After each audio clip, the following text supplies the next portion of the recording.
சாப்பிடுவோம். அதே மாதிரி நம்ம கொண்டாட்டங்களையும் இறைவனுக்கும் கடவுளா நினைச்சுதான் நம்ம எல்லாம் பொறுத்தலையும் நடத்துறோம். அதே மாதிரி இன்னைக்கு வந்து அம்மனுக்கு மலைக்காப்பு போடுற நாடு.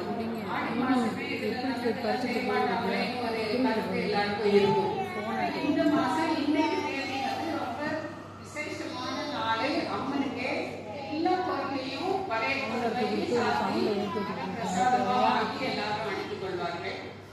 முக்கியமான விசேஷம் என்ன சொல்றாங்க, அம்மனுக்கு வந்து பூ பெய்திய நாள் அப்படின்னு ஒரு கருத்து இருக்கு. அம்மன் வயசுக்கு வந்த நாளே இதுதான் அப்படிங்க அதை விசேஷமா கொண்டாடுறாங்க அப்படின்னு சொல்றாங்க.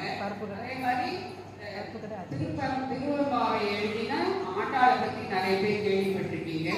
அவங்களுடைய அவதார தினம் இன்னைக்கு.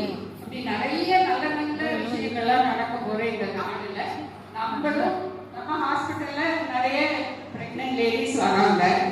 ஆனா அவங்க எல்லாருக்குமே செக்கப் வரும்போது குழந்தை வளருமா, நல்லபடியா இருக்கா, தாய் நல்லா இருக்காளா, சுகப்பிரசவம் ஆகுமா, நிறைய கேள்விகள். பாதி உங்களுக்கு தெரிஞ்சு பாதி எங்களுக்கு தெரிஞ்சு எல்லாம் டிஸ்கஸ் பண்ணி தான் ஒரு டெலிவரி நடக்குது.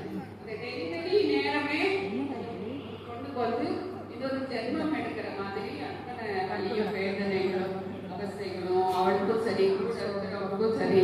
இந்த லேபர் ரூம்ல எல்லாம் மாஸ்க் எல்லாருமே போட்டுட்டு கையை கட்டிட்டு நிக்கிற ஸ்டாஃப்ஸுக்கும் சரி, கண்டக்ட் பண்ற டாக்டர் அம்மாவுக்கும் சரி, அது வந்து ஒரு ஸ்ட்ரெஸ்ஃபுல்லான டைம். அது இவங்களோட இந்த முக்கு வழியில பெரிய சத்தம் போடுவாங்க. உடனே பேபி